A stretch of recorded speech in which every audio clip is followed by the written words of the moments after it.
Hello friends, आज की चर्चा शुरू करते हैं। लेकिन आज थोड़ा सा लेट हो गए हैं और लेट का जो है एक लॉजिक था, रीज़न था जिसकी वजह से लेट हो गए। वो मैं कभी आपके साथ बाद में चर्चा करके बताता रहूँगा। तो आज का जो शीर्षक है वो क्या होना चाहिए, आपसे पूछ रहा हूँ कि 2 दिन के पुल बैक के बाद आज बुल्स ने अपनी प्रॉफिट बुकिंग कर ली या बियर्स की तरफ से सेलिंग आ गई। मुझे ऐसा लगता है कि बुल्स की प्रॉफिट बुकिंग हुई है। बुल्स ही जो थे वो 2 दिन में जो पैसा कमा के लाए उन्होंने ऊपर जो है ऑफलोड कर दिया बाज़ार। और ऐसी तेज़ी के माहौल में ये उचित भी था कि जब 2 दिन में आपके अच्छे पैसे बन रहे हो तो प्रॉफिट बुक कर लेना चाहिए। और जबकि बाज़ार में अनसर्टेनिटी और 2 दिन बाद एक्सपायरी है, तो अब एक्सपायरी से पहले वाला दिन कल ट्रेड होगा, तो कल का दिन काफ़ी क्रूशियल होता है। और जहाँ पर भी सौदे होंगे बाज़ार उधर की तरफ जाने की कोशिश करेगा। तो कोई भी क्लियर व्यू दे पाना जो है एक्सपायरी वाले दिन जो है काफ़ी मुश्किल होता है। तो जिधर सौदे बने होंगे बड़े प्लेयर्स के उधर मूवमेंट होने की चांसेस हैं। और इंटरनेशनल ट्रेंड के हिसाब से न्यूट्रल व्यू जो है निकल कर आ रहा है। तो आइएगा आज की चर्चा आज शुरू करते हैं। तो आज की चर्चा में देखिएगा, सबसे पहले बात करते हैं निफ्टी बैंक की। और निफ्टी बैंक आज देखिएगा 34745 पे बंद हुआ। वो इंपॉर्टेंट नहीं, आज आप देखिएगा हाई क्या लगा 35281। और मैंने आपके साथ ये कल चर्चा की थी कि हो सकता है कि बाज़ार, जो मेरी वर्डिंग्स थी कि बाज़ार 35,100 35,200 के आसपास जाए और वहाँ पर एक प्रॉफिट बुकिंग आ जाए। और वैसा हुआ भी आज। और निफ्टी बैंक के अंदर सिमिलर जो है स्टोरी हुई, क्योंकि ये जो एरिया था मैंने आपके साथ बोला था कि जो 35,200 35,300 400 इस एरिया में पहले भी काफ़ी बार जो है बाज़ार में डिस्ट्रीब्यूशन हुआ है। तो एक ऐसा एरिया है जहाँ पर कि प्रॉफिट बुकिंग जो है करते हैं। तो जो बड़े प्लेयर्स हैं वो अभी 34,200 34,100 पे माल खरीद रहे हैं, 34,300 तक, और 35,300 के बीच में जो है जाके अपना माल ऑफलोड कराते हैं। तो ये जनरली अभी ट्रेंड है ये निफ्टी बैंक के अंदर, और ऐसा आज भी हुआ। तो अभी देखिएगा बाजार बीच में आ गया, तो अभी किधर होगा, तो कल मुझे लगता है कि 100-200 पॉइंट ऊपर की तरफ 100-200 पॉइंट नीचे की तरफ ट्रेड करता हुआ नज़र आना चाहिए। लेकिन एक क्रूशल इन्फॉर्मेशन आपको जो है मैं शेयर करूंगा इस वीडियो के अंत में, तो आप वीडियो को अंत तक देखना ना भूलिएगा, कि जिसकी वजह से ये वोलेटिलिटी शायद बढ़ भी सकती है। और वो रीजंस भी मैं आपको बताऊंगा। अब देखिएगा चार्ट क्या कह रहा है। तो देखिएगा ये निफ्टी बैंक का जो चार्ट है इसमें रेड कैंडल बनी है। देखिएगा परसों का यानी कि फ्राइडे का पुल बैक जबरदस्त बुल्स के फेवर में जाता है। उससे पहले हैंगिंग मैन पैटर्न ये इंडिकेट कर रहा था कि ये कमजोरी हो सकती है। थर्सडे को फ्राइडे को सेम हुआ कमजोरी, लेकिन पुल बैक कर गया। कल देखिए कमजोरी के बावजूद, इंटरनेशनल कमजोरी के बावजूद हमारे बाजार ने अच्छी तेज़ी की। आज उसका फॉलोअप गैप डाउन हुआ। डाउ जोन्स में भी अच्छी तेज़ी कल आ गई थी, तो वहाँ से भी इंटरनेशनली भी आपको पॉजिटिव मिल रहा था। लेकिन शाम को प्रॉफिट बुकिंग आ गई तो रेड कैंडल हुई और बाज़ार अपने ऊपरी लेवल से जो है फिसलता हुआ अपने ओपनिंग लेवल को भी मेंटेन नहीं कर पाया। ये थे कंट्रीब्यूशन। तो आज बंधन बैंक को छोड़ दो तो सभी जो है नेगेटिव टेरिटरी में जो है क्लोज हुए। हालांकि देखिएगा आज एक समय था जब HDFC बैंक 1500 रुपये से ऊपर ट्रेड कर रहा था सुबह सुबह, लेकिन वहाँ पे जो है प्रॉफिट बुकिंग देखने के लिए मिली। और ख़ास बात ये कि फाइनेंशियल से आज थोड़ी प्रॉफिट बुकिंग थी। बजाज फाइनेंस भी नेगेटिव टेरिटरी में ही बंद हुआ। अगर हम बात करें निफ्टी की, तो अब निफ्टी के अंदर बात करें तो निफ्टी पॉजिटिव नोट के साथ बंद हुआ। और निफ्टी जो है हालांकि केवल 26 पॉइंट की तेज़ी के साथ बंद हुआ और अपने लोअर पॉइंट जो है 15752 के आसपास जो है आया भी, और उसी के आसपास जो है क्लोज दिया। तो इसका मतलब ये लग रहा था कि आज बाज़ार में थोड़ी स्ट्रेंथ थी वो थोड़ी कम लगी, यानी कि ऊपरी लेवल पर स्ट्रेंथ नहीं है, लेकिन जैसे ही बाज़ार नीचले लेवल पे आते हैं तो स्ट्रेंथ आती है। तो 15,700 जो है मुझे लगता है कि कल एक क्रूशियल सपोर्ट का जो है काम करता हुआ नजर आएगा। और ऊपर जो आज के लेवल है, और यहाँ पर अगर आप थोड़ा सा गौर से देखेंगे तो बाज़ार ने आज जो है एक हाई से केवल और केवल 6 पॉइंट की कमी छोड़ दी है, 6 पॉइंट की। तो ये देखिएगा ये 15901 लाइफ टाइम हाई है, 15895। तो ये ध्यान रखना पड़ता है कि अगर बाज़ार इन लेवल्स को अगले 7-8 दिन के अंदर नहीं तोड़ता है तो ध्यान रखिएगा एक फॉर्मेशन होता है चार्ट के ऊपर, डबल टॉप फॉर्मेशन। तो ये हो सकता है कि डबल टॉप फॉर्मेशन की जो है कन्फर्मेशन आ जाए आपको। तो अगर एक गैप डाउन अगर आपको 1 या 2 दिन के अंदर मिलता है और नीचे के लेवल पर क्लोजिंग होती है और बाज़ार किसी भी कारण 15,500 के नीचे बंद होता है 2 से 3 दिन, तो आप ये मानिएगा कि ट्रेंड रिवर्सल के चांसेस भी बनते हैं। तो जब डबल टॉप बनता है तो ट्रेंड रिवर्सल के चांसेस बनते हैं, क्योंकि रिजल्ट का सीजन भी जो है अगले महीने स्टार्ट होने वाला है, तो रिजल्ट के हिसाब से जो है बाजार रिएक्ट कर सकते हैं। तो जिसकी वजह से मुझे ऐसा लगता है कि जो ऊपरी साइड है वो अब ज़्यादा नहीं बची है। अगर यहाँ से अगर ये तोड़ के बाजार नए लेवल पे जाता भी है तो 16,100 16,200 मैक्सिमम से मैक्सिमम वहाँ पे जाके बाजार थकता हुआ नजर आएगा और रुकता हुआ नजर आएगा।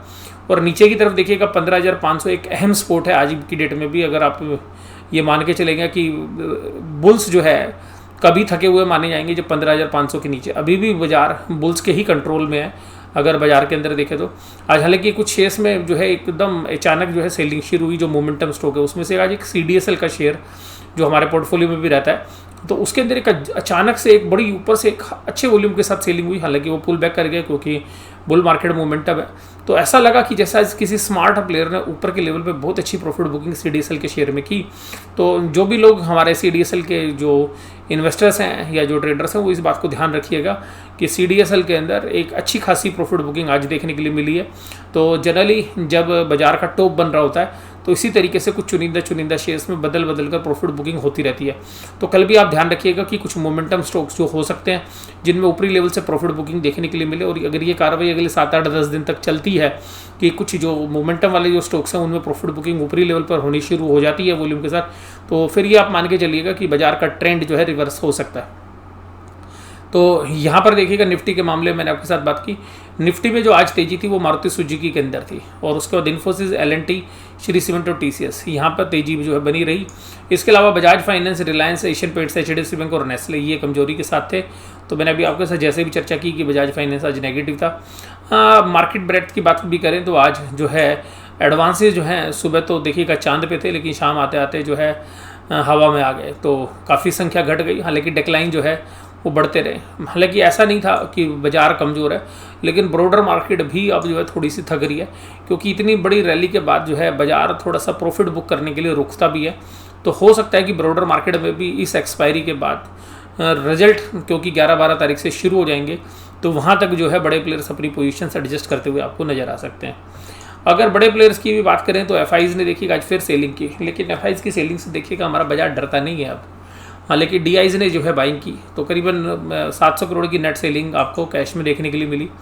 उधर FIs ने देखिएगा लॉन्ग जो है इंडेक्स को किया, तो इंडेक्स को लॉन्ग जनरली हैजिंग के लिए भी होता है कि जब अगर बाजार गिरे तो उस समय पर इंडेक्स को हैजिंग की जाती है। लेकिन देखिएगा इतने दिनों के बाद अगर वो इंडेक्स को बेच रहे हैं, 14 जून को देखिएगा 2,600 करोड़ का उन्होंने बाजार बेचा था। तो इतना बाजार बेचने के बाद देखिएगा उनको भी तो शॉर्ट कवरिंग कर रही थी, तो आप ये कह सकते हैं कि थोड़ी आज उन्होंने कवरिंग की होगी।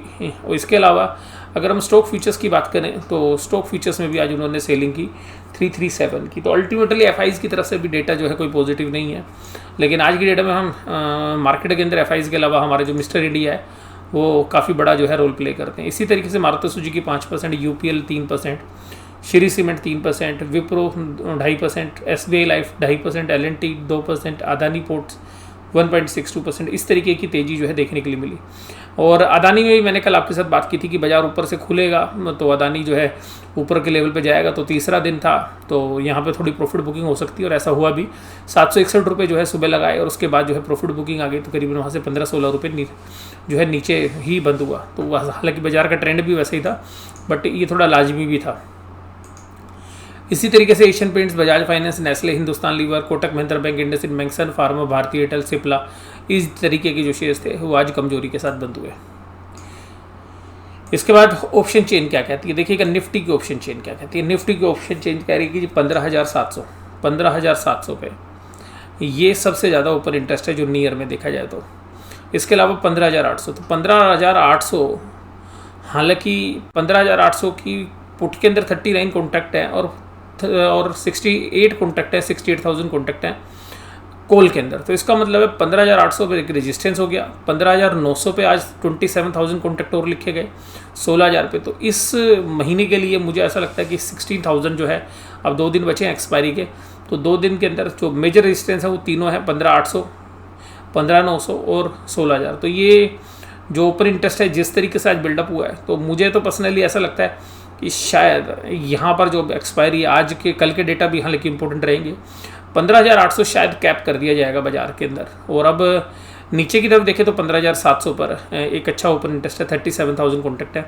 फिर है 600 के ऊपर 43,000, और जो मेजर स्पोर्ट है 15,500 उस पर 55,000। तो शायद इस एक्सपायरी में 15,500 शायद ना टूटता हुआ आपको नज़र आए, क्योंकि काफ़ी बड़ा ओपन इंटरेस्ट पुट के अंदर है। और इधर आप देखिएगा कि 16,000 है, तो इस रेंज के अंदर ही शायद ये एक्सपायरी सेटल होनी चाहिए। और मोस्ट प्रोबली 15,700 के अराउंड में 50 पॉइंट इधर या 50 पॉइंट उधर शायद आपको एक्सपायरी होती हुई नज़र आनी चाहिए। 15,600 से लेकर 15,800 एक रेंज मान सकते हैं, क्योंकि नीचे के लेवल पर बाइंग है, ऊपर के लेवल पे सेलिंग है। तो बीच का जो लेवल है इसी के बीच में कहीं पर बाजार सेटल करने की जो है कोशिश होगी। और बाकी जो चीज़ है वो कल पर क्लियर हो जाएगी, तो कल मैं आपके साथ बात करूँगा। बैंक निफ्टी भी देखिएगा कि 35,000 के ऊपर आज 34,000 कॉन्टैक्ट लिख दिया गया, जबकि 35,000 तोड़ के बाजार ऊपर गया। फिर देखिएगा 35,100 पे 17,000 कॉन्टैक्ट, 34,200 पे 33,000 कॉन्टैक्ट। तो जिस तरीके से कॉल राइटिंग ऊपर के लेवल पर हुई है, तो 35,000 पार कर पाना जो है अब इतना आसान नहीं है। बेशक से अभी वहाँ से ज़्यादा दूर नहीं आया है। और नीचे की तरफ देखेंगे तो 35,500 पे 39,000 कॉन्टैक्ट है, लेकिन उसके बाद नीचे कॉन्टैक्ट नहीं है, नीचे 34,000 पे। लेकिन 35,000 के बाद ऐसा नहीं है, 35,000 पे भी कॉन्टैक्ट हैं कॉल के ऊपर, 35,100 पे भी है, 35,200 पे भी है, 35,300 पे भी है, 35,400 पे भी। तो लगातार चारों जो कॉन्टैक्ट्स हैं वो तेज़ी के साथ जो है मंदी करने के लिए खड़े हुए हैं कॉल के अंदर। लेकिन पुट के अंदर अगर आप देखेंगे तो 34,500 पे 39,000 कॉन्टैक्ट है और 35,000 पे 42 है। तो 42 कॉन्टैक्ट के सामने पुट के जो कॉन्टैक्ट है 42 हैं, यानी कि तेज़ी करने वाले जिन्होंने पुट राइटिंग कर रखी है, उसके सामने कॉल राइटिंग करने वाले डबल हैं। तो इसका मतलब है 35,000 शायद अब ना टूटे इस एक्सपायरी में। तो और नीचे की तरफ आप देखेंगे तो 34,500 एक काफ़ी अच्छी जो है सपोर्ट है। और आप ये ध्यान रखिएगा कि बाजार अभी तक 34,500 के नीचे क्लोज नहीं हुआ है। अगर आपको बाजार की क्लोजिंग कल 34,500 के नीचे मिल जाए, मैं आपको, ये मेरे व्यक्तिगत व्यू है, मैं आपको बता देता हूँ कि अगर किसी भी कारण से एक्सपायरी 34,500 के नीचे हो जाए, तो आप ये मान के चलिएगा कि बैंक निफ्टी में कमजोरी का दौर स्टार्ट हो जाएगा। कमजोरी का दौर तभी स्टार्ट होगा जब बैंक निफ्टी 34,500 के नीचे क्लोजिंग बेसिस पर क्लोज दे। और एक दिन, क्योंकि एक दिन बचा एक्सपायरी से पहले, तो मुझे ऐसा लगता है कि अगर कल 34,500 के नीचे अगर निफ्टी बंद हो गया बैंक निफ्टी, तो आप एक्सपायरी मान के चलिएगा कि 34,500 के नीचे होगी। हालांकि अभी 35,000 तक की गुंजाइश है, 34,000 और 35,000 की गुंजाइश है अभी। लेकिन अगर कल बाजार किसी भी कारण 34,500 के नीचे क्लोज देता है, तो आप ये समझिएगा मंदी के सौदे काफ़ी एग्रेसिवली बनते हुए आपको नजर आएंगे। पुट कॉल रेशो कुछ नहीं कह रही है, वैसे भी देखिएगा एक्सपायरी में रोल ओवर्स हो रहे हैं। उसके अलावा देखिएगा जो न्यूज़ ट्रिगर कर सकती है मेजरली, तो ये खबर है जो आज सेंट्रल गवर्नमेंट के जो secretary, health secretary Rajesh Bhushan ji ने जो बोला कि centre calls Delta plus variants of concerns alert Maharashtra, MP and Kerala. इन स्टेट्स को जो है अलर्ट कराया गया है कि जो डेल्टा प्लस वेरिएंट्स है वो आ सकता है, जिसकी वजह से हो सकता है कि बाज़ार जो है थोड़ा लाइटर नोट पर जो है रहे, क्योंकि जो बुल्स हैं वो थोड़ा सा एग्रेसिव होते हुए कम नजर आए। हालांकि इस तरीके की खबरों का पास्ट में भी ज़्यादा असर रहा नहीं है, लेकिन फिर भी क्योंकि ये वेरिएंट्स जो है थर्ड वेव की जो है गुंजाइश को उजागर कर रहा है, तो वहाँ से एक रिस्क आपको बन सकता है। तो इस पर आप एक नज़र रखिएगा। और अगला है क्रूड ऑयल, और मुझे ऐसा लगता है कि आज जो बैंक निफ्टी में सेलिंग आई है उसका मेन रीज़न भी ब्रेंट क्रूड के ऑयल प्राइसेस थे। ब्रेंट क्रूड देखिएगा $75 के आसपास आ गए हैं और 74.71 का भी करंट रेट है। तो ये एक मेजर कंसर्न हो सकता है। और देखिएगा अगर टेक्निकल चार्ट पे भी देखेंगे तो ऐसा लग रहा है कि कहीं 78 और 80 के आसपास जो है आपको ब्रेंट क्रूड जाता हुआ नजर आया। और ये मैंने आपके साथ पहले ही चर्चा की थी, जब मैंने 69 के आसपास था ब्रेंट क्रूड, तो मैंने आपको बोला था कि यही एक मेन रीज़न है शायद जो अभी बैंक निफ्टी को बढ़ने से रोक रहा है। और शायद मुझे आज लगता है कि जो प्रॉफिट बुकिंग हुई है उसमें भी मेजर कंट्रीब्यूटर यही रहा होगा। तो आज की ये जो चर्चा थी ये आपको कैसी लगी जरूर से जरूर मुझे कमेंट बॉक्स में बताइएगा। वीडियो देखने के लिए धन्यवाद। Thank you very much.